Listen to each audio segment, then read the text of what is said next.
하나님 말씀 보겠습니다. 오늘 이 아침에 하나님께서 우리에게 주시는 말씀은 민수기 16장 1절로 7절까지의 말씀입니다. 구약성경 민수기 16장 1절로 7절까지의 말씀, 우리 다 찾으신 줄 알고 민수기 16장 1절부터 7절까지의 말씀 함께 봉독합니다. 레위의 증손 고앗의 손자 이스라엘의 아들 고라와 르우벤 자손 엘리압의 아들 다단과 아비람과 벨렛의 아들 온이 당을 짓고 이스라엘 자손 총회에서 택함을 받은 자 곧 회중 가운데서 이름 있는 지휘관 250명과 함께 일어나서 모세를 거스르니라. 그들이 모여서 모세와 아론을 거스러 그들에게 이르되 너희가 분수에 지나도다. 회중이 다 각각 거룩하고 여호와께서도 그들 중에 계시거늘 너희가 어찌하여 여호와의 총회 위에 스스로 높이느냐. 모세가 듣고 엎드렸다가 고라와 그의 모든 무리에게 말하여 이르되 아침에 여호와께서 자기에게 속한 자가 누구인지 거룩한 자가 누구인지 보이시고 그 사람을 자기에게 가까이 나오게 하시되 곧 그가 택하신 자들 자기에게 가까이 나오게 하시리니 이렇게 하라. 너 고라와 내 모든 무리는 향로를 가져다가 내일 여호와 앞에서 그 향로에 불을 담고 그 위에 향을 두라. 그때 여호와께서 택하신 자는 거룩하게 되리라. 레위 자손들아 너희가 너무 분수에 지나치느니라. 아멘. 오늘은 날마다 성경 민수기서 16장을 살펴보는 날입니다. 이 이스라엘 백성이 민수기 16장에 나오는 이 일들을 살펴보면 하나님이 주신 그 지도자에 대해서 어떻게 악하게 행하였는가를 우리가 살펴볼 수가 있습니다. 특별히 오늘 이 민수기 16장에서 주로 주된 역할을 하는 사람들은 이 고라와 다단과 아비람과 또 온과 그와 함께한 250명의 그 이스라엘 백성을 마치 대표하는 것처럼 나오는 사람들이 있고, 이 사람들이 했던 일은 무엇이냐? 바로 모세와 아론을 대적하는 일들이었죠. 특별히 이 고라라고 하는 사람이 주목받는 부분들이 있는데, 그것은 왜 그런 것이냐면 그들은 고핫 자손입니다. 이 레위 지파에 속한 이 고핫 자손들이 하는 일들은 성막을 섬기는 일이죠. 특별히 이스라엘 백성들이 이 진을 옮기고 이동할 때 그들은 이 제사장들을 함께 도와서 성막의 그 기구들을 다루는 일들을 하는데, 그 뭐 증거궤라든지 뭐 하나님 앞에 있는 성물들, 그것들을 옮기는데 책임을 가지고 있는 성막을 봉사하는 봉사자들 가운데 한 사람이죠. 그 레위 지파 중에서 고핫 자손들이 그 일들을 행했고, 그의 후손이 바로 고라인데, 이 고라라는 사람은 이 하나님 앞에서 그 일들을 감당하면서도 제사장이 자기들보다 위에 있다라는 생각을 늘 하면서 살았던 사람 같습니다. 그래서 자기가 하나님 앞에 봉사하고 하는 일들에 만족을 하지 못하고 이 자기의 사람들을 모아서 이스라엘 백성들 가운데 파와 당을 만들고 이들과 함께 힘을 합쳐서 모세를 대적하는 그러한 일들을 행했다고 볼 수가 있는 것이죠. 그래서 1절과 3절에 보면 그들의 무리가 함께 나와 있고, 2절에 보니까 모세를 거스렸다라고 그렇게 나타납니다. 그리고 3절에서 이 너희가 모세와 아론을 향해서 너희가 어떻게 이 하나님 앞에 악한 일을 행하였느냐라고 그렇게 쭉 이야기를 하고요. 4절에 보니까 모세가 그 얘기를 가만히 듣고 엎드렸다라고 그렇게 얘기하죠. 어떠한 대꾸도 하지 않고 이 얘기를 듣고 하나님 앞에 잠시 엎드렸다가 5절부터 이제 대응을 하기 시작합니다. 고라와 그 모든 무리에게 이르되 너희가 어떻게 하나님 앞에 이렇게 악한 일을 행하느냐라고 얘기하면서, 너희가 정말 그렇게 나의 권위에 대해서 도전을 하려고 한다면 정말 하나님이 누구를 지지하시는지 한번 보자라는 그러한 취지로 7절에 보니까 향로에 불을 담고 그 위에 향을 두고 하나님 앞에 나오라고 그렇게 이야기를 하죠. 그리고 8절에 고라에게 이제 이야기를 합니다. 어떤 이야기를 하면 9절에 보니까 여호와께서 성막에 봉사하게 하시며 회중 앞에 서서 그들을 대신하여 섬기게 하심이 너희에게 작은 일이겠느냐라고 그렇게 이야기를 하죠. 이 얘기는 무슨 얘기냐면 너희가 이미 갖고 있는 그 성막에 봉사하는 일이 참 귀중한데 어떻게 이 일을 가지고 귀중하지 않다고 생각을 하고 이 10절에 보니까 10절 말미에 보면 너희가 오히려 제사장의 직분을 구하느냐라고 그렇게 이야기하죠. 그러니까 그들이 아론이 감당하고 있는 아론과 그 아들들이 감당하고 있는 제사장 직분을 마치 구하듯이 그렇게 하고 있다는 것을 보여주는 겁니다. 그러면서 이 11절에 너와 너희 온 무리가 여호와를 거스른다. 이 하나님이 세워주신 리더십에 대해서 너희가 흔들고 있다라고 그렇게 이야기를 하죠.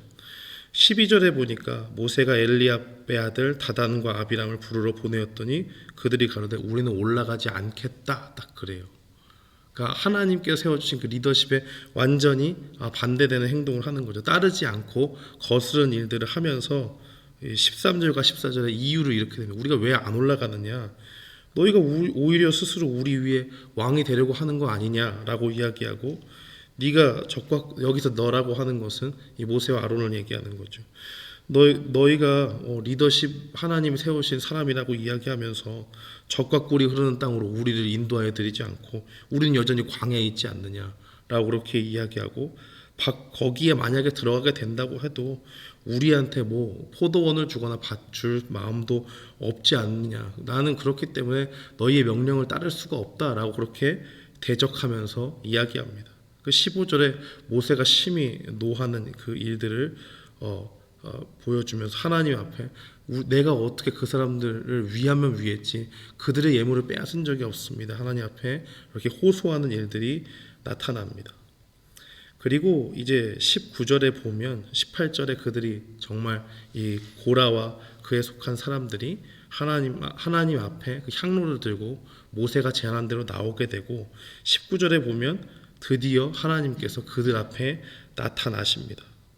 나타나시고 그 가운데 어떤 일을 행하시냐 하면 21절에 말씀하시기를 이 회중에게서 떠나라 순식간에 그들을 멸하겠다라고 하나님께서 판단하시죠.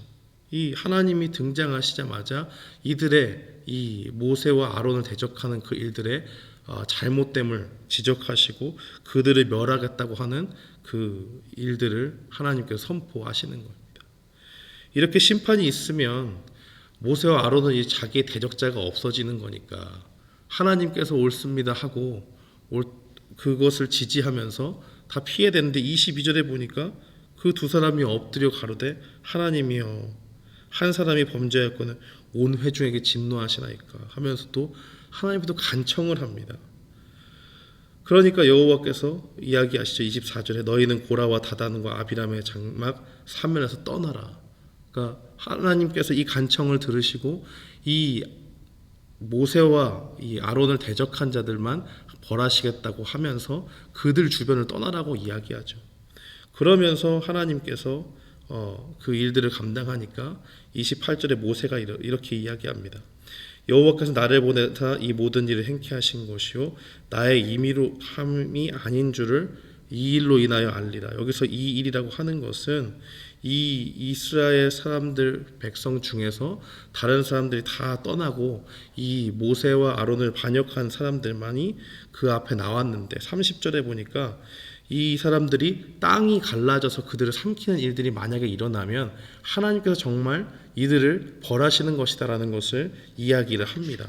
그래서 정말로 31절에 보니까 이 모든 말을 마치는 동시에 그들의 밑에 땅이 갈라졌다라고 그렇게 이야기합니다. 정말로 모세의 말처럼 하나님의 심판이 그들에게 임해서 땅이 갈라지고 그들을 삼켜버리는 일들이 일어나는 것이죠. 그리고 그들을 쫓았던 이 250명의 주된 이 이스라엘 백성 가운데 아주 유력한 지도자들은 어떻게 되었느냐. 35절 말씀해 보니까 그 하나님 앞에서 불이 나와서 이 분향하는 250인을 소멸했다라고 그렇게 이야기를 합니다. 그리고 이 39절에 보면 38절과 39절에 보면 이 그들이 하나님 앞에 드리기로 했던 그 향로를 취하여다가 증거로 삼죠. 이 제단을 쌓는 이 철판을 만들어 가지고 이스라엘 자손이 이 일을 기억하게 합니다. 이스라엘 백성이 하나님의 세우신 그 리더십을 대적했을 때 어떤 일이 일어났는가를 하기 위해서 그것을 제사장 엘르아살이 39절에 보니까 쳐서 제단을 쌓는 그 편철을 만들고 이것을 하나님 앞에서 분명히 기념하는, 그래서 하나님 앞에 제사를 드리고 하는 이 일들은 반드시 이 아론의 자손 제사장들이 감당해야만 하는 것임을 분명히 기억하게 합니다. 이런 큰 일이 있고 하나님이 분명히 경고 가운데 주신 증거가 있으면 그러면 다시 한번 회신해서 우리 이스라엘 백성이 정말 잘못했다, 이 회중 가운데 이런 일은 다시는 없어야 되겠구나 하는 회개 운동이 일어나야 되는데 41절에 보니까 이튿날 이스라엘 자손의 온 회중이 모세와 아론을 원망해서 너희가 여호와의 백성을 죽였도다 하고 다시 하나님 앞에 범죄를 저지릅니다. 그러니까 다시 42절에 하나님께 나타나시죠. 그리고 나서 그들에게 46절에 보니까 연병이 일어나게 되고 이 와중에 또 하나님의 세우신 사람 모세와 아론은 급히 하나님 앞에 또 엎드리고 그 향로를 가지고 하나님 앞에 그 백성들이 악한 죄를 지으니까 모세가 아론에게 이야기해서 그 향로를 담아가지고 백성들을 위해서 이렇게 속죄를 해라 라고 이야기합니다. 그 사람들이 그 와중에도 많이 죽었기 때문에 49절에 보니까 이 연병에 죽은 자가 14,700명이었다라고 하는 것을 이 민수기 16장이 이야기해 줍니다. 오늘 이 말씀을 통해서 우리는 무엇을 알 수가 있을까요? 첫 번째는 우리가 이 하나님의 일들을 감당할 때, 교회에서 어떤 일을 감당할 때 자기 자신에게 주어진 일들이 얼마나 귀한 일인지를 알아야 된다고 하는 것입니다. 이 고라 자손이 이스라엘 백성들 가운데서 당을 짓고 했던 일들은 바로 자기가 하나님께 받은 일들이 이거 경미해 보이거든요. 자기가 생각하기에 별로 대단하지 않고 제사장이 감당하는 그 일만 중요하다고 생각하니까 그런 일들을 이 리더십을 대적하는 일들이 벌어지게 된 겁니다. 그러니까 자기 자신을 높이기 위해서 어떤 하나님의 그 세움을 받은 교회의 지도자들을 함부로 대적하거나 그들을 깎아내린다고 해서 그들이 높아지는 것이 아니고 하나님께서 그들에게 맡겨주신 일들을 묵묵히 수행해 나갈 때 그들이 하나님 앞에서 귀히 쓰임을 받고 사람들 앞에서 하나님 앞에 귀한 사람으로 그렇게 인정받을 수 있는 것이죠. 그러나 이 고라와 그 반역자들의 무리는 어떤 마음이 있었느냐? 그 자기의 욕심이 있었던 것이죠. 겸손하게 하나님의 뜻을 구하면서 하나님이 맡겨주신 일들을 감당하기보다는 자기 자신의 욕심 때문에 그 제사장이 하는 일들을 뺏어오면 자기가 마치 대단한 사람이 될 것처럼 생각했다고 하는 것입니다. 언제나 욕심은 이 이스라엘 공동체를 해하는 일들이 되고 교회 공동체의 가장 큰 적이 될 수 있다는 것을 우리는 분명히 기억하고 하나님이 맡겨주신 일들을 우리가 묵묵히 감사하는 가운데 감당해야 될 줄 믿습니다. 두 번째로 우리가 기억해야 될 것은 언제나 어려움 가운데 우리가 하나님 앞에 엎드리는 일들이 필요하다는 것을 분명히 보게 됩니다. 이 16장의 이야기 가운데서 이 모세가 하나님 앞에 엎드렸던 일들은 총 3번에 걸쳐서 나타납니다. 4절에 그 처음에 그 대적자들이 일어났을 때 그때 하나님 앞에 나가게 되고 엎드리게 되고 또 22절에 고라와 다단과 아비람을 심판하시기 전에 하나님 앞에 또 이렇게 간청하면서 모든 백성을 멸하지 않기를 간청하는 그러한 기도를 했고요.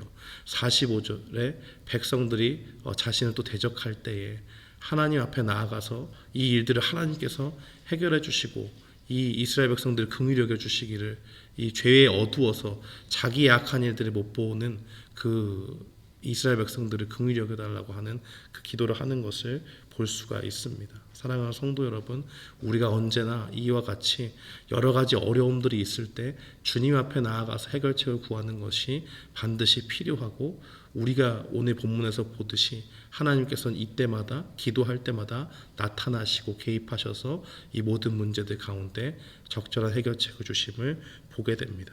오늘 이 말씀을 기억하면서 우리가 하나님 앞에 주신 귀한 일들을 감당할 때 교회의 일들을 감당하면서 자기에게 주어진 일들에 감사하고 교회에 세워주신 지도자들을 존중하며 나아가며 또 모든 어려움들 가운데 기도로 주님 앞에 나아가는 우리 모두가 되기를 주님의 이름으로 축원합니다.